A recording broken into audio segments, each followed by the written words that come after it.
Sugarcane, sweet sugarcane, the sweetness of our southern trees. Sugarcane, sweet sugarcane. All right, thank you. I'm going to take the extension of the work that Herman talked about and look at the variety freeze evaluation that was done at Cheneyville. Barry and Herman did a good job talking about freezes and the climatology of freezes here in South Louisiana. This is a slide I had in my slideshow.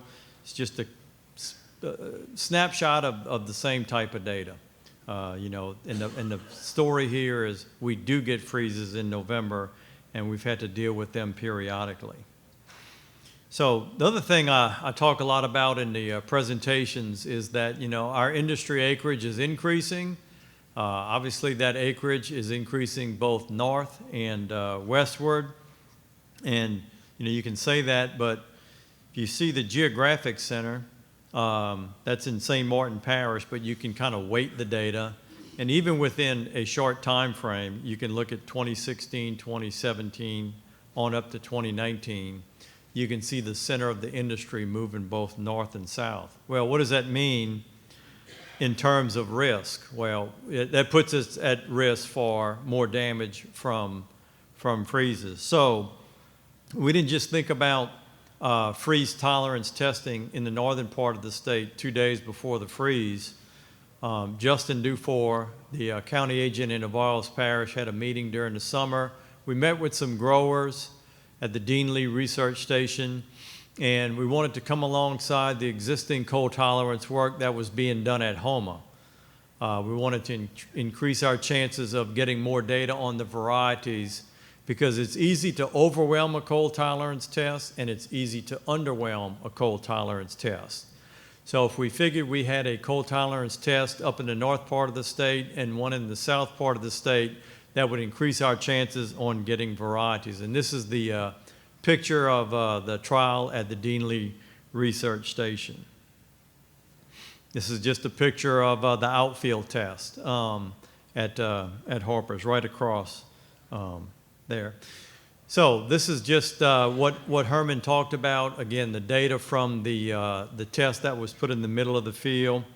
And you can see by we went below 32, right around 7 o'clock in the evening, stayed at 22 degrees for 45 minutes, and by 8:43 the next morning, we were back above 43. Sent the watchdog to Mike Dewey at the USDA station. He's got a lot of experience with these tests. He looked at the data. He said this ought to be a good test to make differential responses among the sugarcane varieties. So that's what we did.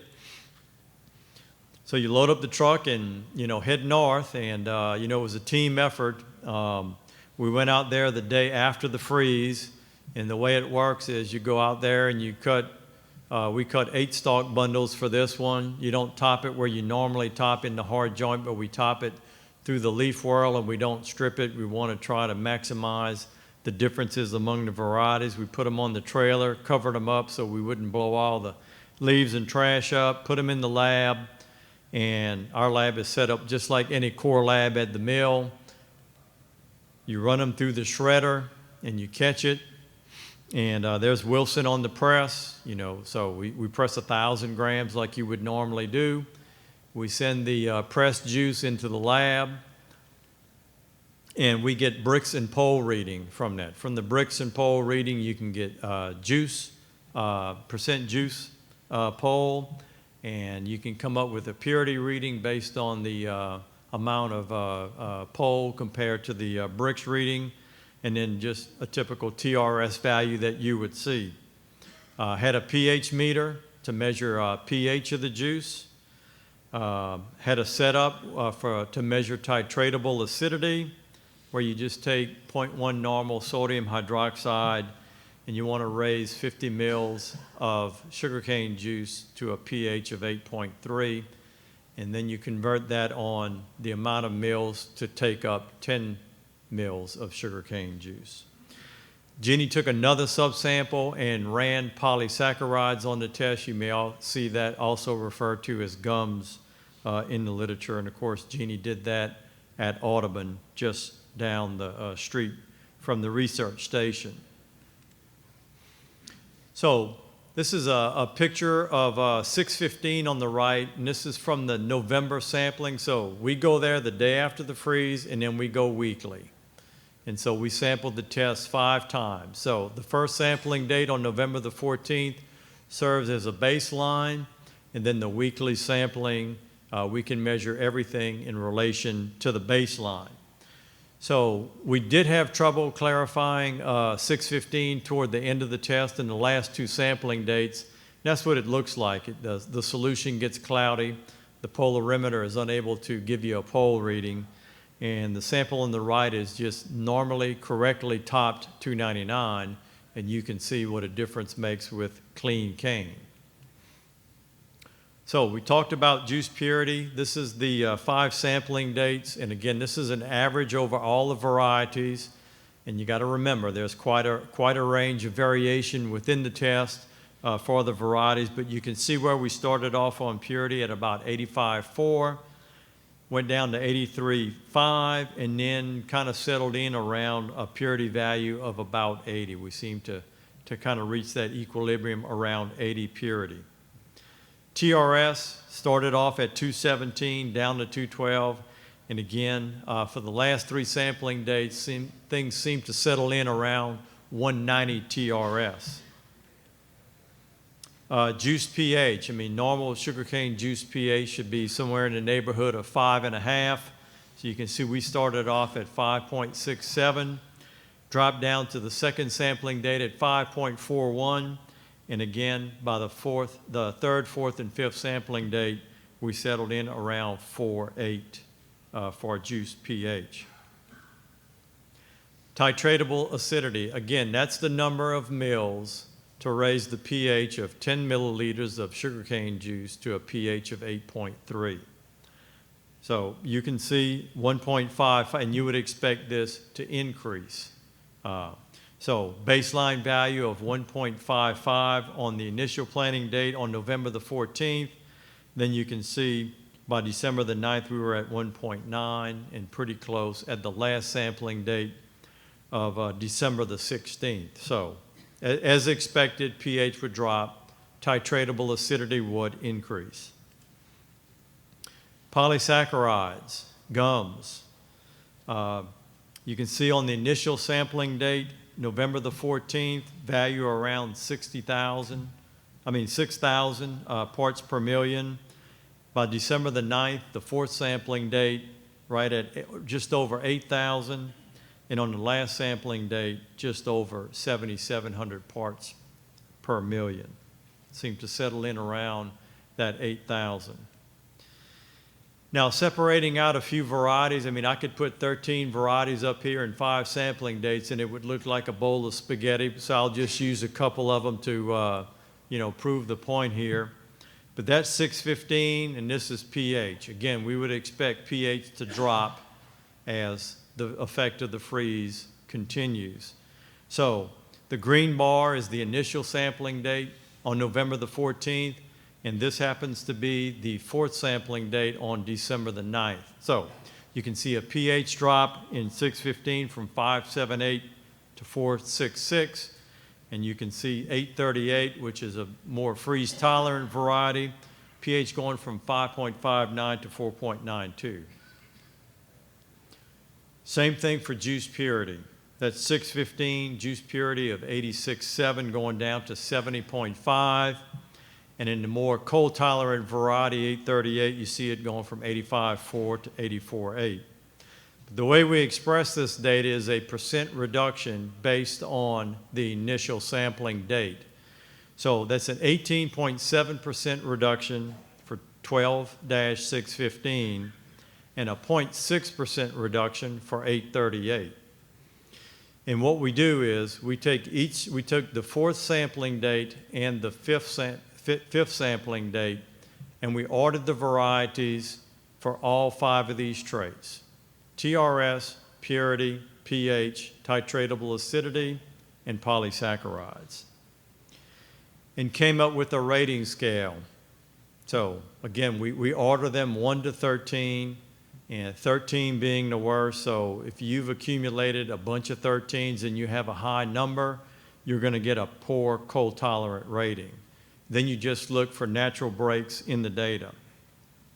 The grower wanted us to sample again on December the 16th, so I decided to treat this more like 2 sampling dates because it seemed like we reached some level of equilibrium as far as cold tolerance and deterioration go. And the varieties behaved somewhat the same, but not all the same. You can see 540 and 838 were both good in each of the sampling date. 739 was good initially, but then really middle of the pack on December the 16th. You can see 201 and 615 were both poor at each of the sampling dates. So you make Excel do a little bit of magic, and this is what we came up with. This is the bottom line. This is what we really wanted to get out of the test. To no surprise, 540 and 838, you could put 283 in there as well, even though it wasn't a part of the test, have really good stalk cold tolerance. 299 is moderate. 299 fluctuates quite a bit. 299 is a variety that tends to be erect. If it's erect in the cold tolerance test, it does really well. 299 in this cold tolerance test, everything was lodged. There was nothing that was very straight. So it tends to be middle of the pack to poor. What's disappointing is that the 2 recent variety releases, 201 and 615, were both poor. And a lot of high hopes for 615. It's a pretty variety, small barrel, high population variety, but it did have Tuke 7742 as the female parent. Tuke 7742 has always been the cold tolerance susceptible check in these trials in the past. So we had an inkling it might be bad. We thought we might get lucky. It doesn't look to be the case. So with that, you're always going, these cold events happen, you're nervous, because, the first part of grinding, you're working for everybody else. It's the last part of the crop where you start paying yourself, right? That's how it works. So, everybody's nervous, and I understand that because that's your living. So, you just dive into the literature and you're looking for things to hang your hat on to give you a little bit of hope, because November the 13th is a long way from the end of grinding. And over the Thanksgiving holidays, I found this paper by Dr. Jim Irvin with the USDA research station in Houma. And he summarized a early November freeze in 1966 in Houma. And it was a lot like the freeze that I think that we experienced here in 2019. And it got down to 23 in Houma for about the same amount of time, and about the similar amount of time for total amount below 32. So it permitted another opportunity, just like Herman says, these are opportunities to learn information, to combine heavy leaf damage, if you look at that first paragraph, with relatively light stalk damage. And that's what was so disconcerting, that you had leaf burn all the way down the Houma. I mean, pretty significant leaf burn all the way down. But when you did split the stalk, the top 3 to 4 internodes were really the worst. I mean, there's always exceptions to that rule. So they hand cut samples. They didn't cut it through the whorl. They cut it through the top hard joint. They didn't strip it, and they did the same test: purity, TRS, pH, titratable acidity, and what they refer to as gums or polysaccharides. And they never saw deterioration very rapidly, and they were able to cut cane that would have milled and made raw sugar throughout the duration of that freeze, even though that's a freeze that occurred in the first week of November. I'm certain that they were just like us last year on pins and needles the whole time. So the bottom line with their study was, it's not the amount of leaf damage that determines how long this cane will last, it's the amount of stalk damage. And again, in their situation, much like our situation last year, those top 2, 3, 4 internodes were gone. but we did have sound internodes below that. Previous work, and I guess our experience from last year, shows that sugar will obviously decrease. You know, like I told people, Perfect left the harbor a long time ago after a freeze, but it will allow you to finish up the crop even with decreases. So what's our best way to mitigate, to reduce risk in the industry? Well, what do we always rely on? And we've relied on heavily throughout the history of this industry, and that's the variety program. The picture on the left is in South Africa. If you go inland from Durban, they have the Midlands. That's their production region that is susceptible to frost and light freezes. When I reviewed their breeding program here a few years ago, I went to this site, not at this time with the picture, but I did see their cold tolerance test. And pretty interesting germplasm that they have. Their varieties behave quite a bit differently. And I think the breeders are in the process of trying to get this N37. So that's an interesting look at where varieties can take you in terms of cold tolerance. And then I have a picture of the basic breeding program. I mean, the value that the basic breeding program from home has brought to our industry is invaluable. And that work is continuing with Dr. Anna Hale. And if we're going to improve cold tolerance like we have in the past 30 or 40 years, it's going to come from that program. So with that, that's all I have to say as far as the variety evaluation up in Cheneyville. Sugarcane, sweet sugarcane, the sweetness of our southern trees. Sugarcane, sweet sugarcane, and fireflies in the jasmine scented breeze. There's a little shade beneath this tree that shields me from relentless heat. An afternoon shower possible.